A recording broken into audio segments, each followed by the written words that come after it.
If I said Snow White, would you immediately think Snow White and the Seven Dwarfs? I mean, that's what I thought. But did you know that the brothers Grimm also had another story about a girl called Snow White? And she had a sister named Rose Red. That's the story I want to read to you today. So here we go. Snow White and Rose Red. There was once a poor widow who lived in a lonely cottage. In front of the cottage was a garden wherein stood 2 rose trees, one of which bore white and the other red roses. She had 2 children who were like the rose trees, and one was called Snow White and the other Rose Red. They were as good and happy and as busy and cheerful as ever 2 children in the world were. Only Snow White was more quiet and gentle than Rose Red. Rose Red liked better to run about in the meadows and the fields seeking flowers and catching butterflies. But Snow White sat at the house with her mother and helped her with her housework, or read to her when there was nothing to do. The 2 children were so fond of each other that they always held each other by the hand when they went out together.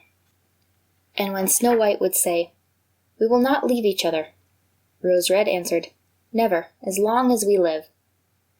And their mother would add, "What one has, she must share with the other." They often ran about the forest alone and gathered red berries, and no beast did them any harm, but came close to them trustfully.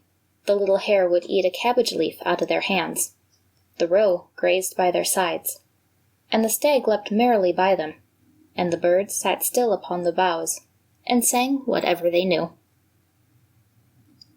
No mishap overtook them. If they had stayed too late in the forest, and night came on, they laid themselves down near one another upon the moss, and slept until morning came. And their mother knew this, and had no distress on their account. Once, when they had spent the night in the wood, and the dawn had roused them, they saw a beautiful child in a shining white dress sitting near their bed. He got up and looked quite kindly at them, but said nothing, and went away into the forest. When they looked around, they found that they had been sleeping quite close to a precipice, and would certainly have fallen into it in the darkness if they had gone only a few steps further. And their mother told them that it must have been an angel who watches over good children. Snow White and Rose Red kept their mother's cottage so neat that it was a pleasure to look inside it. In the summer, Rose Red took care of the house, and every morning laid a wreath of flowers by her mother's bed before she awoke, in which there was always a rose from each tree. In the winter, Snow White lit the fire and hung the kettle on the hob. The kettle was copper, and shone like gold, so brightly it was polished. In the evening, when the snowflakes fell, the mother said, "Go, Snow White, and bolt the door." And then they sat around the hearth, and the mother took her spectacles and read aloud out of a large book, and the 2 girls listened as they sat and spun. And close by them lay a lamb upon the floor, and behind them upon a perch sat a white dove with its head hidden under its wing. One evening, as they were thus sitting comfortably together, someone knocked at the door as he wished to be let in. The mother said, "Quick, Rose Red, open the door. It must be a traveler who seeks shelter." Rose Red went and pushed back the bolt, thinking it was a poor man. But it was not. It was a bear that stretched his broad, black head within the door. Rose Red screamed and sprang back. The lamb bleated, the dove fluttered, and Snow White hid herself behind her mother's bed. But the bear began to speak, and said, "Do not be afraid. I will do you no harm. I am half frozen, and only want to warm myself a little beside you." "Poor bear," said the mother. "Lie down by the fire. Only take care that you do not burn your coat." Then she cried, "Snow White, Rose Red, come out. The bear will do you no harm. He means well." So they both came out, and by the by the lamb and the dove came nearer, and were not afraid of him. The bear said, "Here, children, knock the snow off my coat a little." So they brought the broom and swept the bear's hide clean, and he stretched himself by the fire, and growled contently and comfortably. It was not long before they grew quiet at home and played tricks with their clumsy guest. They tugged his hair with their hands, put their feet upon his back and rolled him about, or they took a hazel switch and beat him, and when he growled, they laughed. But the bear took it all in good part. Only when they were too rough he called out, "Leave me alive, children!" "Snowy white, rosy red, will you beat your lover dead?" When it was bedtime and the others went to bed, the mother said to the bear, "You can lie there by the hearth, and then you will be safe from the cold and the bad weather." As soon as day dawned, the two children let him out, and he trotted across the snow into the forest.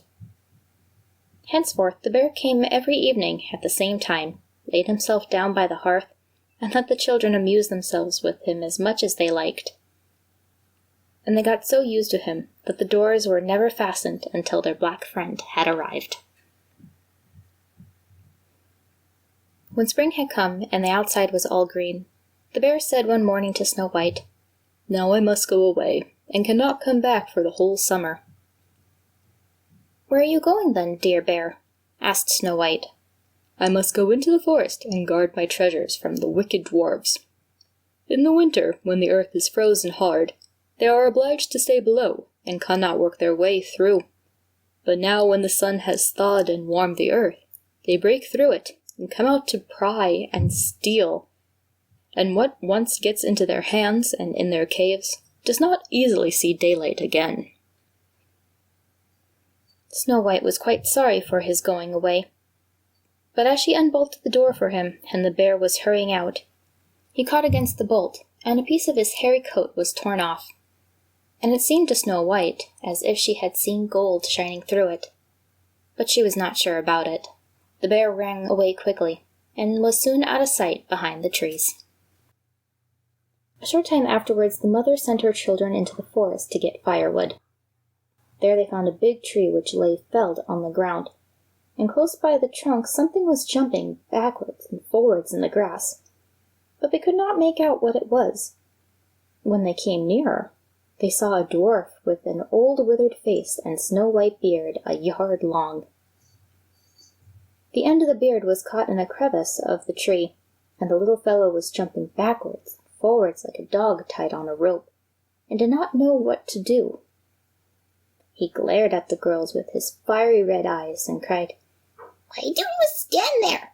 Can you not come here and help me?" "Why are you about there, little man?" asked Rose Red. "You stupid prying goose," answered the dwarf. "I was going to split the tree to get a little wood for cooking, the little bit of food that one of us wants to get burnt up directly with thick logs. We do not swallow so much as you, poor greedy folk. I had just driven the wedge safely in, and everything was going as I wished. But the wicked wood was too smooth, and suddenly sprang asunder, and the tree closed so quickly that I could not pull out my beautiful white beard. So now it is tied in, and I cannot get away, and the silly, sleek, milk-faced things laugh. Ugh! How odious you are!" The children tried very hard, but they could not pull the beard out. It was caught too fast. "I will run and fetch someone," said Rose Red. "You senseless goose!" snarled the dwarf. "Why should you fetch someone? You are already too many for me. Can you not think of something better?" "Don't be impatient," said Snow White. "I will help you." And she pulled out her scissors out of her pocket and cut off the end of the beard. As soon as the dwarf felt himself free, he laid hold of a bag which lay amongst the roots of the tree, and which was full of gold, and lifted it up, grumbling to himself, "Uncouth people, to cut off a piece of my fine beard. Bad luck to you!" Then he swung the bag upon his back, and went off without even once looking at the children. Some time after that, Snow White and Rose Red went to catch a dish of fish. As they came near the brook, they saw something like a large grasshopper jumping towards the water, as if it were going to leap in. They ran to it, and found it was the dwarf. "Where are you going?" said Rose Red. "Surely you do not want to get into the water." "I am no such fool," cried the dwarf. "Don't you see that the accursed fish wants to pull me in?" The little man had been sitting there fishing, and unluckily the wind had twisted his beard into the fishing line. Just then a big fish bit, and the feeble creature had not the strength to pull it out. The fish kept the upper hand, and pulled the dwarf towards him. He held out on all of the reeds and rushes, but it did little good. He was forced to follow the movements of the fish, and was in urgent danger of being dragged into the water. The girls came just in time, and they held him fast and tried to free his beard from the line, but all in vain. Beard and line were entangled fast together. Nothing was left but to bring out the scissors and cut the beard, whereby a small part of it was lost. When the dwarf saw that, he screamed out, "Is it civil, you toadstool, to disfigure one's face? Was it not enough to clip off the end of my beard? Now you have to cut off the best part of it. I cannot let myself be seen by my people. I wish you had been made to rend the soles off your shoes." Then he took out a sack of pearls which lay in the rushes, and without saying a word more, he dragged it away, disappearing behind a stone. It happened that soon afterwards the mother sent the two children to the town to buy needles and thread, and lace and ribbons. The road led them across a heath, upon which a huge piece of rock lay strewed here and there. Now they noticed a large bird hovering in the air, flying slowly round and round above them. It sank lower and lower, and at last settled near a rock not far off. Directly afterwards they heard a loud, hideous cry. They ran up, and saw with horror that the eagle had seized their old acquaintance, the dwarf, and was going to carry him off. The children, full of pity, at once took tight hold of the little man, and pulled against the eagle so long that at last he let his booty go. As soon as the dwarf had recovered from his first fright, he cried with his shrill voice, "Could you not have done it more carefully? You dragged at my brown coat so that it's all torn and full of holes, you helpless, clumsy creatures." Then he took up a sack full of precious stones, and slipped away again under the rock into his hole. The girls, who by this time were used to his thanklessness, went on their way and did their business in the town. As they crossed the heath again on their way home, they surprised the dwarf, who had emptied out his bag of precious stones in a clean spot, and had not thought that anyone would come there so late. The evening sun shone upon the bright stones. They glittered and sparkled with all the colors so beautiful that the children stood still and looked at them. "Why do you stand gasping there?" cried the dwarf, and his ashen-gray face became copper-red with rage. He was going on with his bad words when a loud growling was heard, and a black bear came trotting towards them out of the forest. The dwarf sprang up in fright, but he could not get to his cave, for the bear was already close. Then in the dread of his heart he cried, "Dear Mr. Bear, spare me! I will give you all my treasures. Look, the beautiful jewel is lying there. Grant me my life. What do you want with such a slender little fellow as I? You would not feel me between your teeth. Come, take these two wicked girls. They are tender morsels for you, fat as young quails. For mercy's sake, eat them!" The bear took no heed of his words, but gave the wicked creature a single blow with his paw, and he did not move again. The girls had run away, but the bear called to them, "Snow White, Rose Red, do not be afraid. Wait, I will come with you." Then they knew his voice, and waited, and when he came up to them, suddenly his bear skin fell off, and he stood there, a handsome man, clothed all in gold.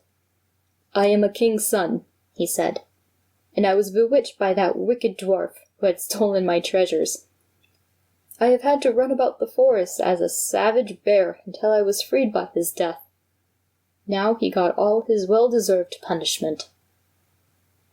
Snow White was married to him, and Rose Red to his brother, and they divided between them the great treasure which the dwarf had gathered together in his cave.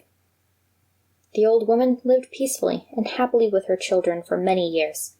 She took the two rose trees with her, and they stood before her window, and every year bore the most beautiful roses, white and red.